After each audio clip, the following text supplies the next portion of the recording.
Hi, I'm Blake Rayhans.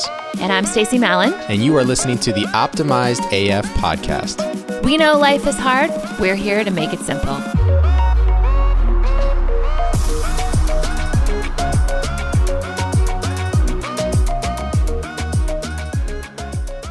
Hey there, everybody. Welcome to the Optimized AF podcast. I am Blake Rayhans.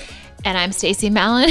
And we've got some of the greatest intro music. We do. And great intro music. Our producer Nick loves the intro narrative. Yes. And we just realized this. It's like eighth grade this morning, I feel like, in here, which is, I appreciate. I feel like I have the mind of an eighth grade boy all the time. So I appreciate the humor and the levity on a daily basis. Isn't that so great, though? I think we need more of that. We definitely need more levity. So moving on from that topic. Yeah. We are talking today about probably one of my top two books at this point. I love Brene Brown, but I love Dare to Lead. There's a lot of books out there that I have kind of taken, absorbed, and applied, but Radical Candor by Kim Scott is at the very top of the list for me. Yeah. For a couple of reasons. One, the construct is very simple for people to wrap their head around. And it's hard when we coach people, and Blake and I both coach leaders, sometimes it's hard to describe to someone that they're being an asshole. Mm-hmm. Sometimes it's hard to describe to them that they're just being too passive. And when I read this book, I thought, man, what a great way to help people understand that there are 4 quadrants of behavior. You can be anywhere in that quadrant. So you can be at the far right or the far left or in the middle.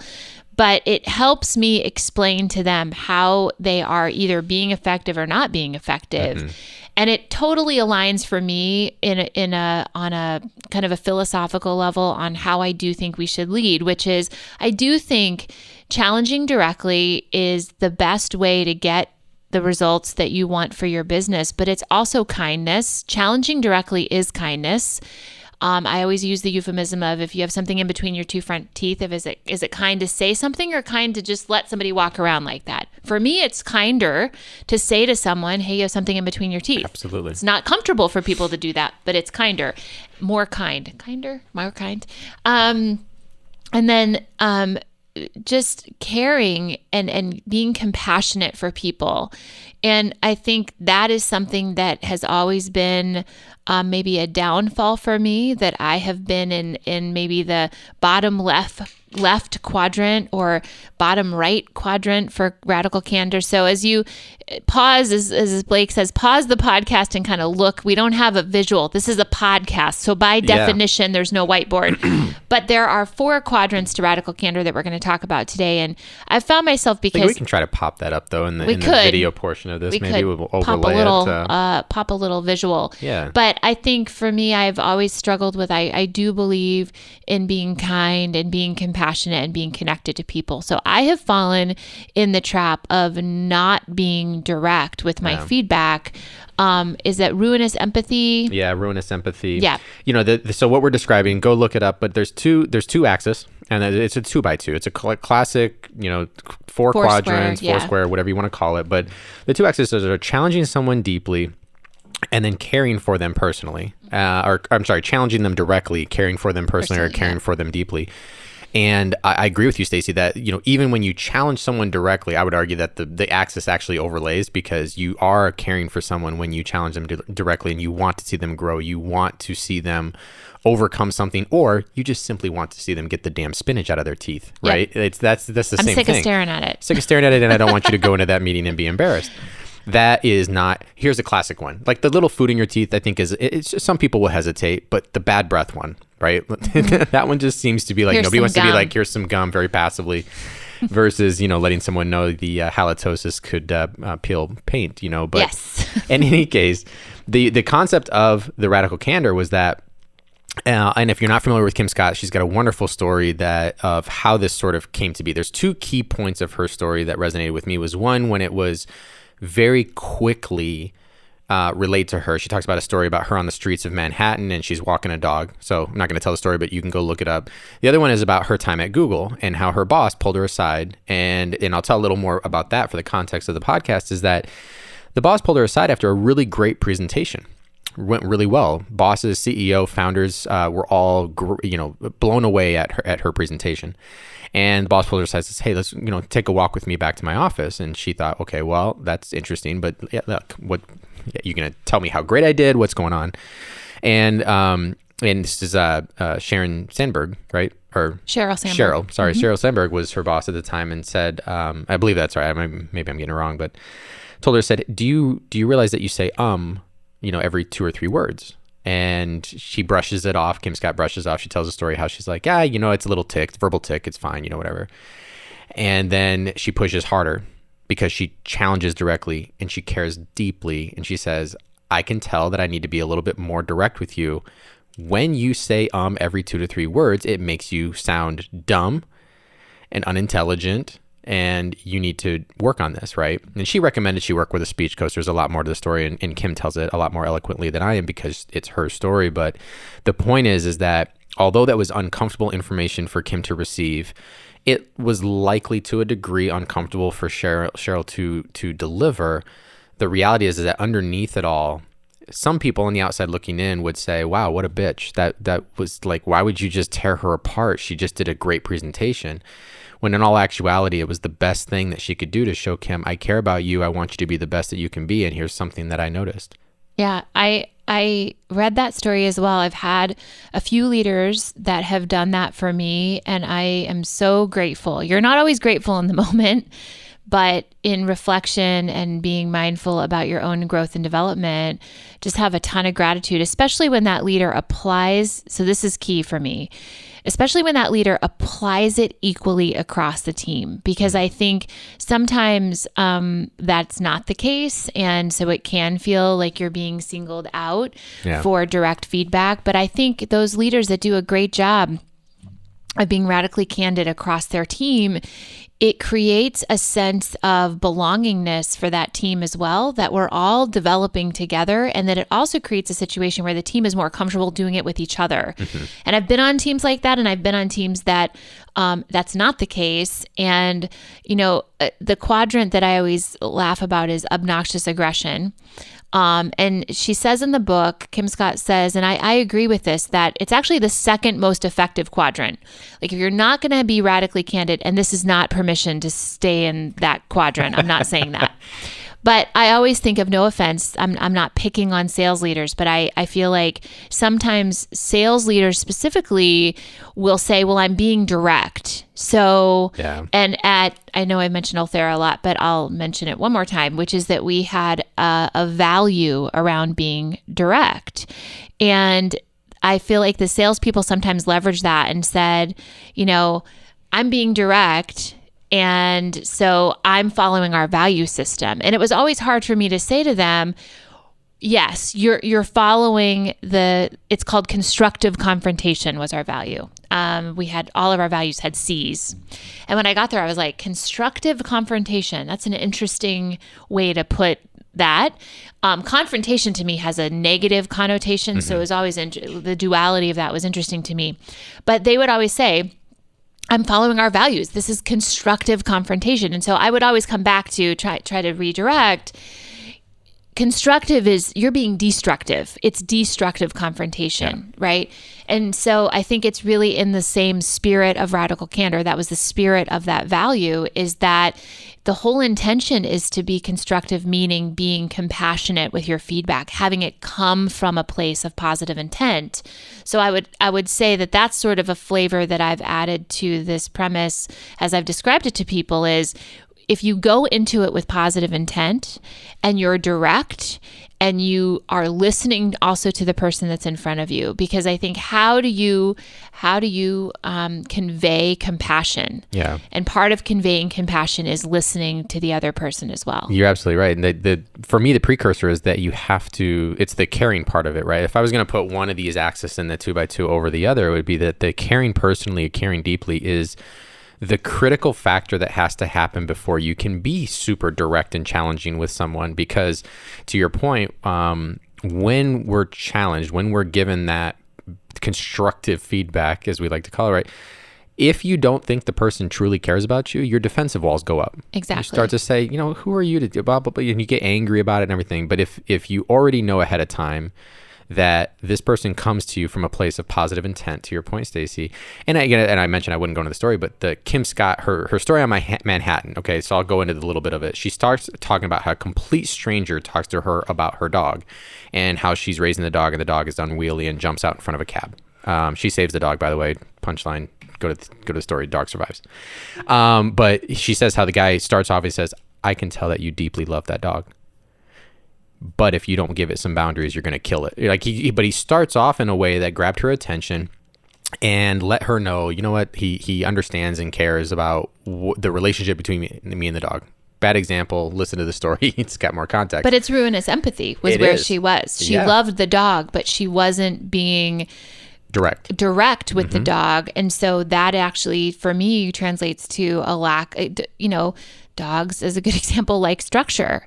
I'm historically really terrible at having structure for my own dogs, and I'm trying to do that with my current dog because they do prefer structure and rhythm, and they do prefer to have a leader, and they do prefer to be told. And I think the stranger's point was, you love the dog, but you're not really conveying love to the dog because the dog is just doing whatever it wants to do, which probably doesn't actually feel very good to the dog.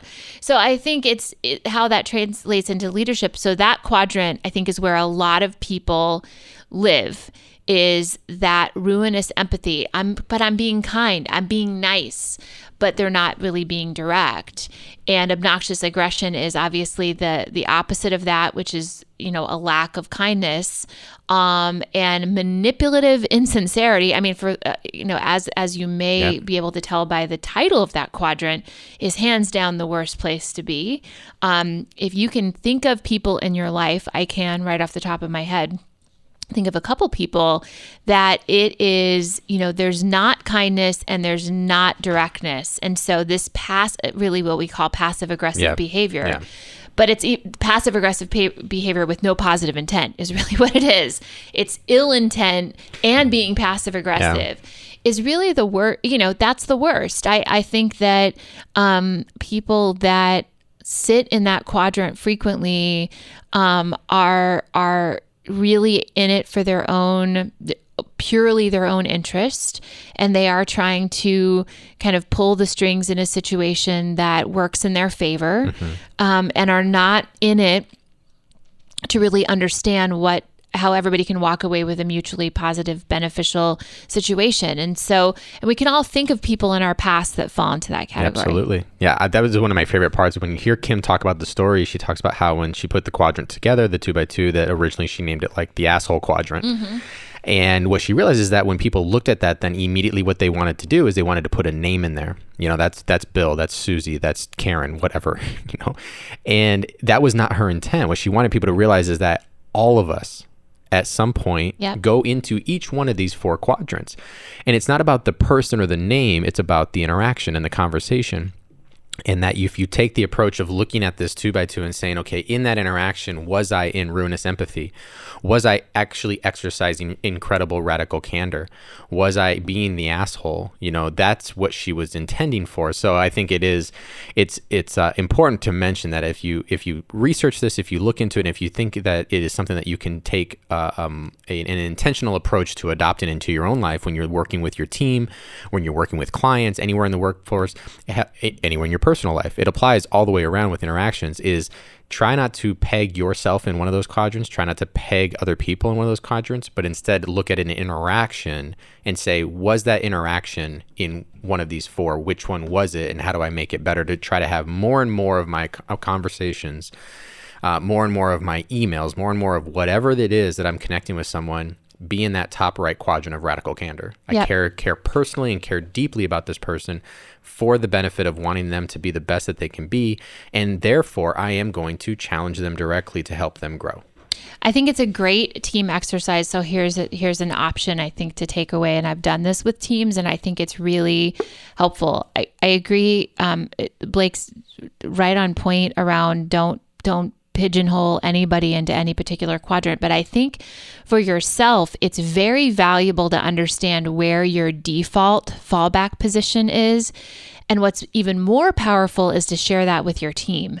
So I think as a team exercise to understand these quadrants, no one is in radical candor all the time. It is sort of flies in the face of the human condition to as to our last conversation about the 5-second rule, to put ourselves in danger.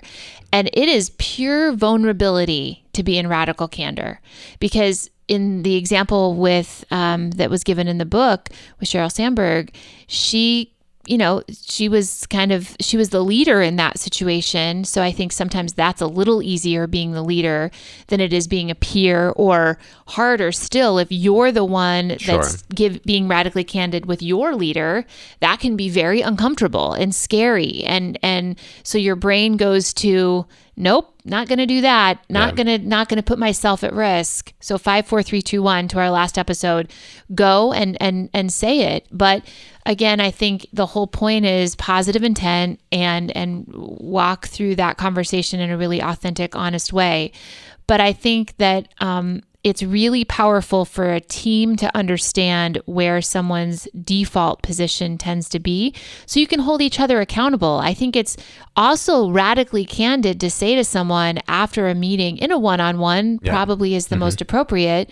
Be like, during that conversation, it just felt, this is how I was feeling during that conversation, during the meeting. And I just wanted to give you that feedback, that it felt that you didn't care about me, and you were being direct. And I do appreciate you being direct. Or you weren't being direct, and I know you were being kind, but I don't feel like you were being direct. So two peers, I can just imagine two peers having that conversation and saying, what our leader was doing was not the right thing.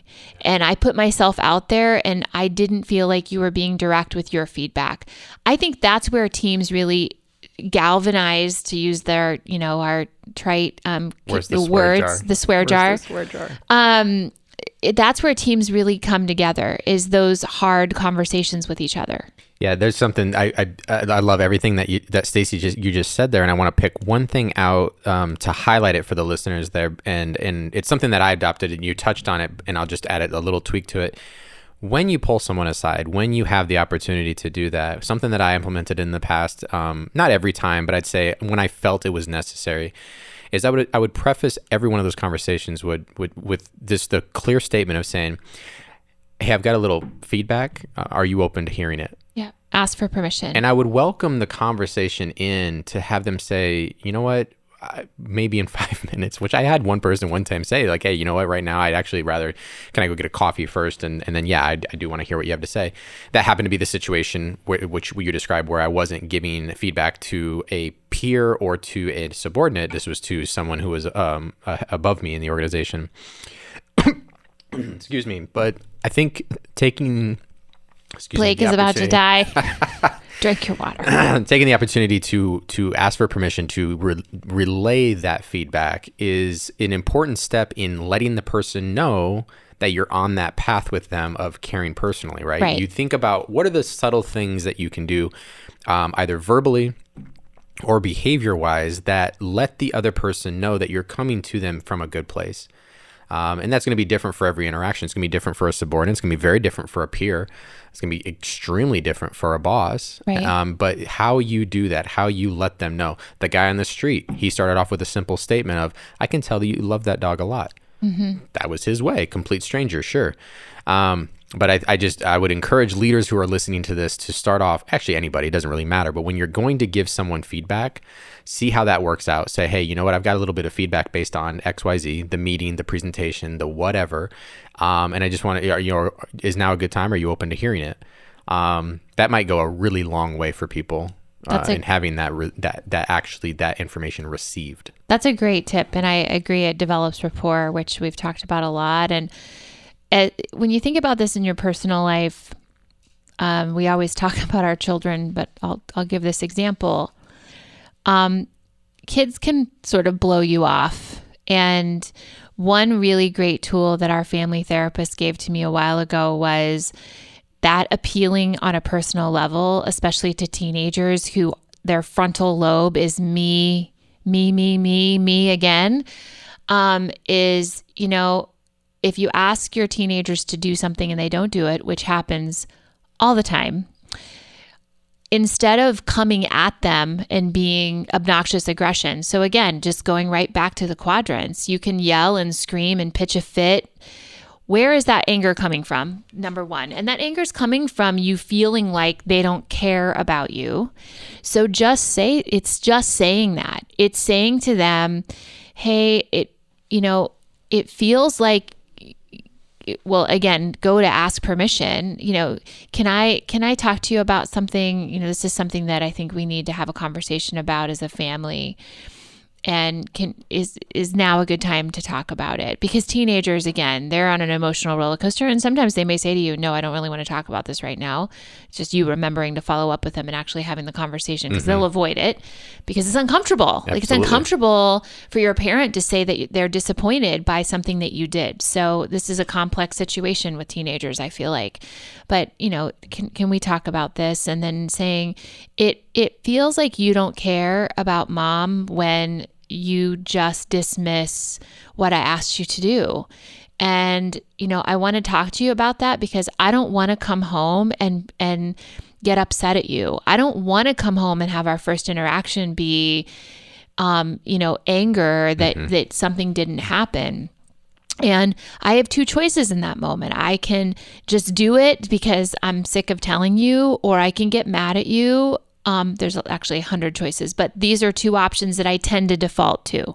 And I don't want to do that anymore. Yeah. I want to have a conversation with you and say, like we are right now, and say, it feels like you don't care that I just worked all day and I'm just asking you to pick up your own mess. And so I think as we try to talk about in Optimized AF this is so broadly applicable to life, and it's harder.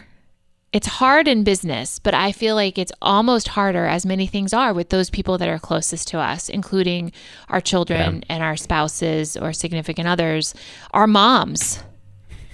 Yeah, right. It's hard. Giving that feedback and having the conversation with your folks, especially as I would imagine for listeners that are progressing in life, where maybe that transition is happening, where sort of the kid becomes the parent a little bit as your folks age and progress, and you have to take a little bit more of a, no, actually we need to have a conversation about your finances. We need to have a conversation about your wishes, and that's a tough one for people to have. But I'm reminded as I listen to you of the basic conflict resolution stuff we learned as kids of like, I feel when you, and but that's applicable. But it just goes to show, well, here's the other thing too, is we've probably heard of, many of us in our journey of leadership have likely come across at some point the idea of the shit sandwich. Yeah. And it was given to us as this way of being great communicators. At least that's the way I remember it being pitched. Is like, this is how you want to give feedback. Me too.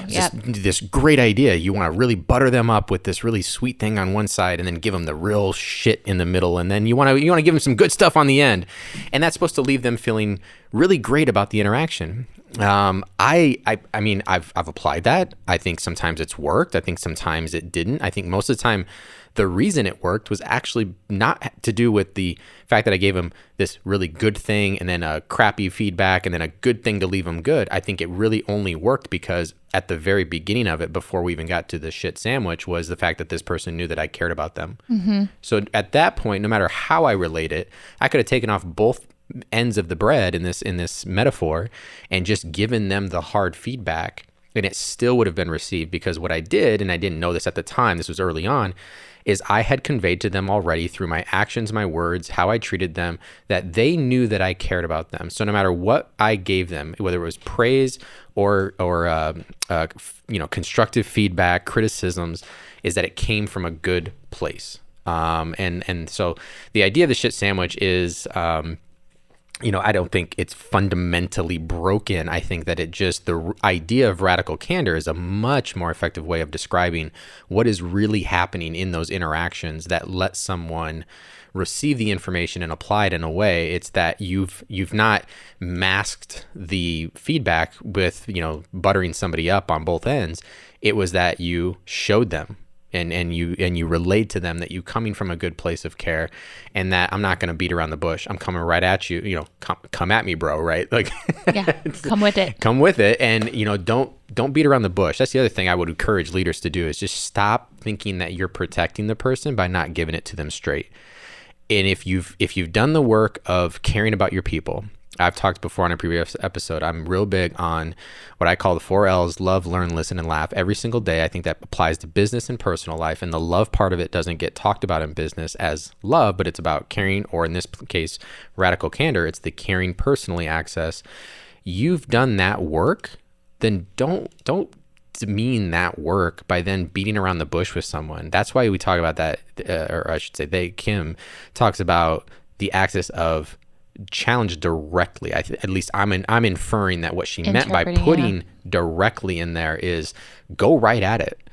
Don't mask it. Don't try to protect the person. And everybody in listening is in different stages of their careers and everything. But just remember that even if you've got a young team, if they're in the workforce, we're all adults.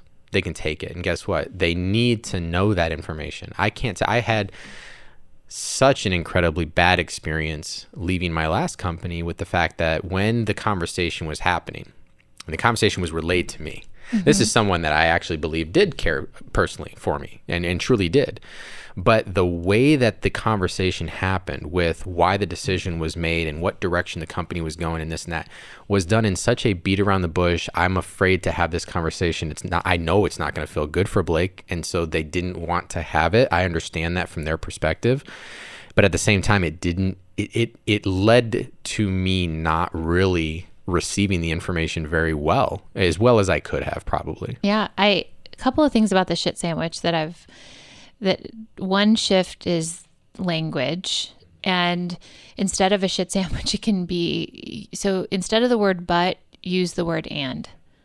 And it seems like such a simple shift, but if Blake and I were in a meeting and I said, hey, Blake, that presentation was awesome. And do I have permission to give you some feedback? That feels very different than, hey, Blake, that was awesome, but let me give you some feedback. It seems like such language is so powerful. And I agree. It's that manipulative insincerity of beating around the bush and painting this story. All you're telling someone is my pain is more important than yours. Meaning, something bad is coming and I'm super uncomfortable. So I'm just going to tell this windy road story and because I'm trying to avoid telling you the truth. Yeah. Yeah. And it does not feel good for people to be put through that situation for any longer than it's required. And I'm not saying you're dropping a bomb on them. I mean, obviously in your situation, that was dropping a bomb. Bit of a bomb. Yeah. But it is about being direct and putting that person at ease as quickly as possible, meaning just deliver the information. And I think we've all known people that fumble and bumble all over themselves before they say something to you. And I feel like I'm just old at this point. I get aggravated with people that do that because just tell me what you want to tell me. I'm such an upfront person that I can handle anything, but just tell me. And I think most people are that way. They just want to know. And if you're coming at it from a place of compassion and positive intent, even if that person interprets and you're not responsible for the interpretation, so you can leave that at the door too. Yep. You're not responsible for how somebody interprets it.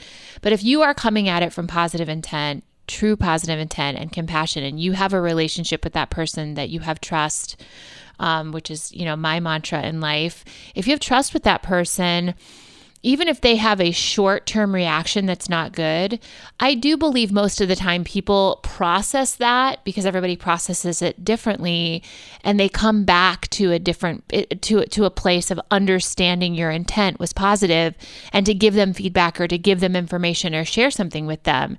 And we're wired pretty early on to not be direct. We're wired pretty early on to be nice first. And I think that one thing that we can do for our children is teach them this strategy as well. Yeah. No, I love that you just said that, because I'm reminded, I can't remember if it's in the book, but I remember there was an interview that I believe Kim says this too. It's like when you're coming up in your career, you're told to be professional. And whoever's definition of that, it's probably different for some people, but be professional has sort of told people to not be yourself, right? You're supposed to be something else. And instead she talks about it, and I wish I could do it justice by verbatim saying how she said it. It's like, you leave the best parts of yourself at home then. You don't bring the actual person in. You don't bring the things that make you so unique, of why you have this unique set of who you are and how that applies to the interactions of the people that you impact and that you come in contact with. And this idea of like, be professional, basically mute who you are and be a certain way, a certain construct that we've had this preconceived, this is what's right, this is what's not, you can do that, you can't do this.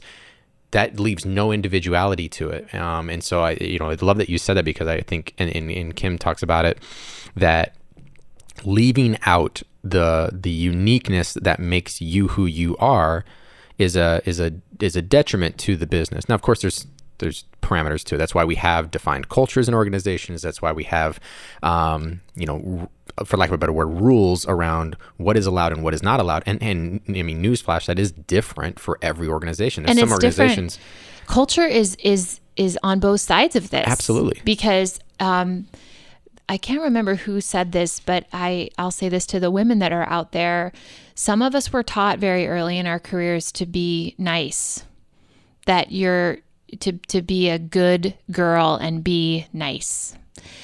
And I'm not saying men aren't taught that at all, but I think it's definitely emphasized to women that if you are direct, that you're a bitch, and that's a problem. And that's going to be a problem for you as you come up in your career. And especially women my age and older, that we were taught that from our very first experience. And so it takes some time. And I think if you're come from a culture that's more traditional, I would say, Asian cultures is a good example. Being direct is sometimes so embraced that, if you talk to somebody from Japan, they'll just tell you sometimes like really hard feedback, and you're like, whoa. Mm-hmm. But there's another element of that culture that they won't tell you things on other aspects at all. They wouldn't ever speak of that. So sure. This is complex is the point. This is complicated. And I think it's up for everyone to decide and do their own work. That's why I think finding, if you take things away from today, find out where your fallback quadrant is, figure that out. Embrace radical candor in your interactions and do your best to, embrace every interaction as an opportunity to practice this.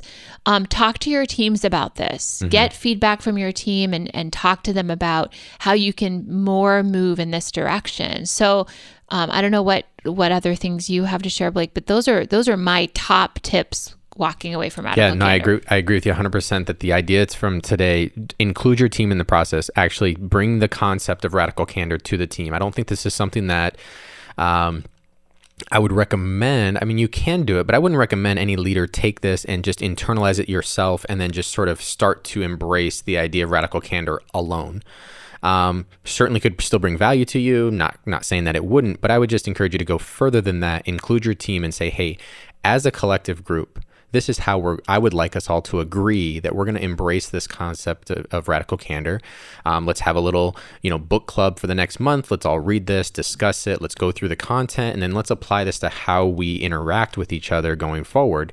And let's all agree to be very open and very radically candid with everybody about the process. I think that's a much better way to go about it, much more valuable. Inclusive. Yeah. And set intention. And the intention here is for us to function better as a team. Absolutely. And work better as a team. And I think, again, I probably oversay this, but if you're coming into this with positive intent, not to necessarily dramatically modify people's behavior, but to really work to be better, to show up better as yourself first. Yeah.